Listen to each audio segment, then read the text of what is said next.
देवभूमि उत्तराखंड के 4 धाम समेत 51 मंदिरों को 4 धाम देवस्थानम बोर्ड के तहत लाने के सरकार के निर्णय की खिलाफत तीर्थ पुरोहितों द्वारा लगातार की जा रही है। तीर्थ पुरोहित इस मामले में किसी भी हद तक जाने को तैयार हैं। तीर्थ पुरोहित सरकार के 4 धाम देवस्थानम एक्ट में तमाम खामियां गिना रहे हैं। हालांकि अभी सरकार ने तीर्थ पुरोहितों से इस बारे में सीधे बातचीत नहीं की है। आइए, आज हमारे साथ हैं तीर्थ पुरोहित 4 धाम तीर्थ पुरोहित हक हकूकधारी महापंचायत के अध्यक्ष कृष्णकांत कोटियाल। उनसे जानेंगे कि देवस्थानम बोर्ड को लेकर उन्हें क्या परेशानी है, क्या आपत्तियां हैं उनकी।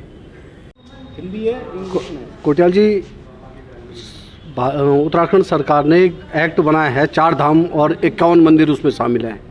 सरकार कह रही है वो बहुत अच्छा है, आप लोग क्यों विरोध कर रहे हैं? आपकी आपत्ति क्या है?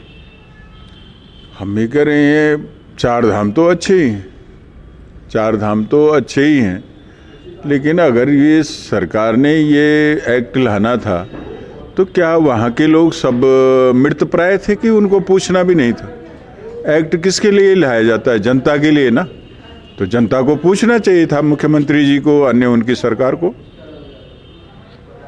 सरकार का ये कहना है कि भाई जो स्टेक होल्डर है हमारी, उनसे बातचीत हो रही है, जो एक्ट है उसमें कहीं उनके हित प्रभावित नहीं होंगे, उसके बावजूद भी आप विरोध क्यों कर रहे हैं?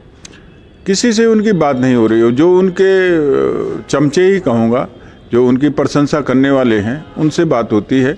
वो अंधेरे में भी उनकी बात होती है और चुपके चुपके कमरों में बात होती है। खुलेआम बात करें ना, हमसे बात करें ना, पूरी जनता से बात करें। मात्र कृष्णकांत कोटियाल से बात करने से क्या फ़ायदा? पूरी जनता के सामने आए। अगर वो जनता के मुख्यमंत्री हैं तो जनता के सामने आए, जनता से बात करें। एक आदमी से बात करने से क्या होगा?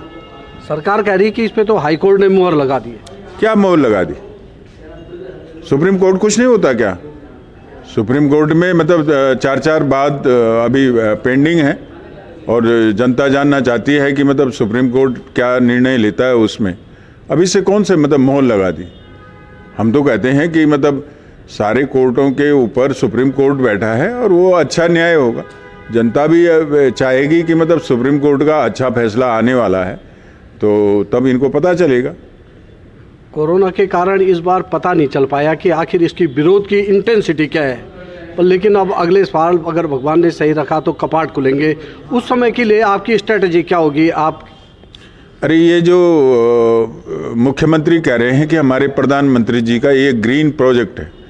अब ग्रीन प्रोजेक्ट है तो क्या सिर्फ बद्रीनाथ, केदारनाथ, गंगोत्री, यमुनोत्री ही प्रधानमंत्री जी को ग्रीन प्रोजेक्ट में नज़र आते हैं? उत्तराखंड की इतनी सारी जनता है, पलायन उनका ग्रीन प्रोजेक्ट नहीं है।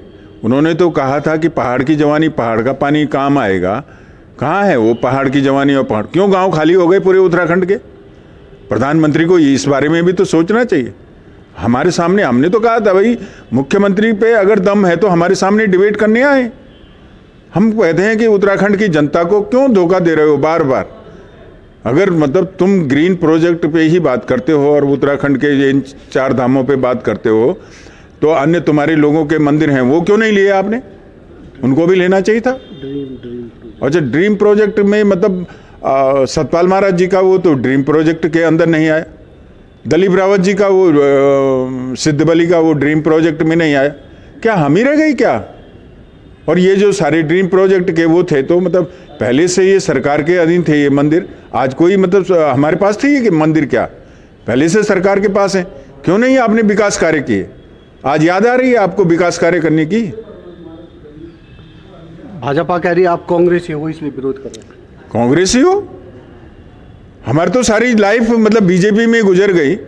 संघ का सारा काम, बीजेपी का सारा काम, विश्व हिंदू परिषद का सारा काम, बजरंग दल का सारा काम, सारे लोगों को मेरे घर से गुजरना होता है, आज भी गुजरते हैं। क्या संघ की परिभाषा हमें पढ़ाएंगे ये लोग, या खुद भी पढ़ेंगे?